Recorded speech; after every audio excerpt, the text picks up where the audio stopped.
Welcome back on Holy Land Uncovered. I'm Tal Heinrich.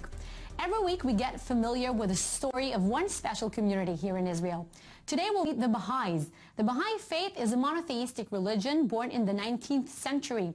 It sees itself as the continuation of the world's great religions with a new message for the modern age.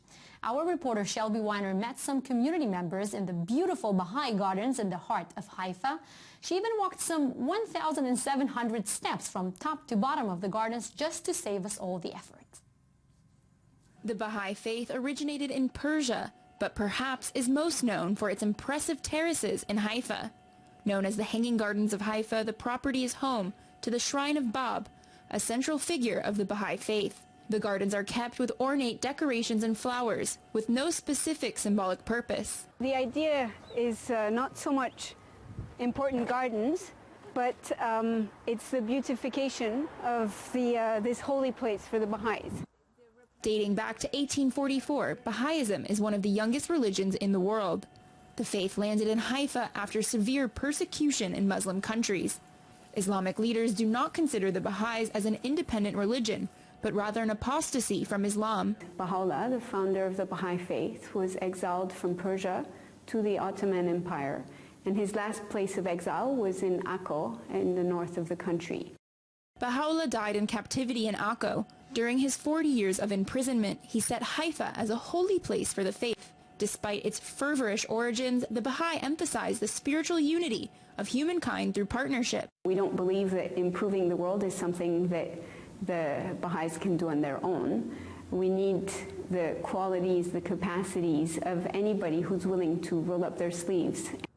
The Baha'i faith may be young, but its message of unity is far spread. The religion is established in 247 countries. Over 600 million people affiliate themselves with the Baha'i worldwide, many of whom make pilgrimage to Haifa and its spiritual gardens. To get a bit more familiar with the Baha'i community, we're now joined on set by Sarah Vader. She was the Baha'i International Community Representative to the United Nations and the European Union. Thank you for coming here, Sarah. The brilliant idea behind this religion, I will read it, all major religions have the same spiritual source and come from the same God.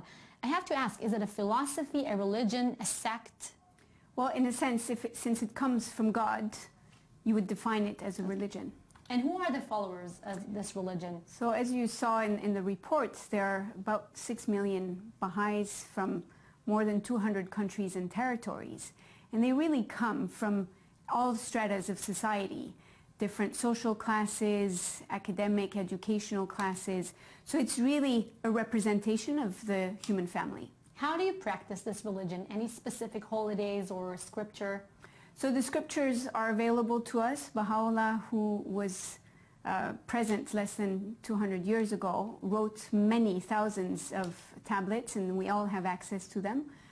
The development of the individual and the collective are a central part of his writings, and therefore prayer, for example, is important. Working with others is important. So you practice a Baha'i by being conscious that you want to improve yourself, but that you're also contributing to the improvement of the neighborhoods and villages and countries around you.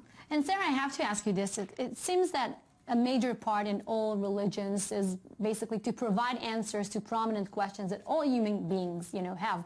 But and here comes a religion, the Baha'i faith, and it doesn't provide an answer to one big question, which is the afterlife. How come? Well, it doesn't tell us exactly what's going to happen, but it provides quite a number of answers on the development of the soul after the physical death. And we know that the purpose of life is for us to get closer to the divine, and this journey is one that continues to eternity.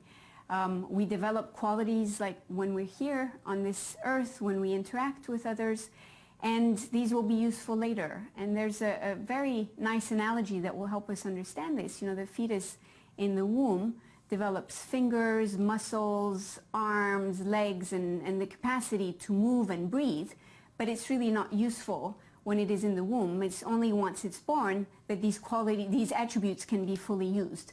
And so it's the same. We can imagine that we're developing kindness, and we will see how kindness will be used in the afterlife. That's very interesting. And briefly, why is Israel such a major center for the Baha'i faith? So because of Baha'u'llah's exile, he was here, this is where he passed away. It's also here that he designated the administrative headquarters. So it's both the spiritual and administrative headquarters. Sarah Vader, thank you so much for all this information. And that's all from Holy Land Uncovered for this week. You can always join our conversation on Facebook and Twitter, and also find us on the website. That's i24news.tv. Now remember to join us again next week. We'll have more stories and a new special tour for you. I'm Tal Henrik, and I had a great time being your host as always. See you again very soon.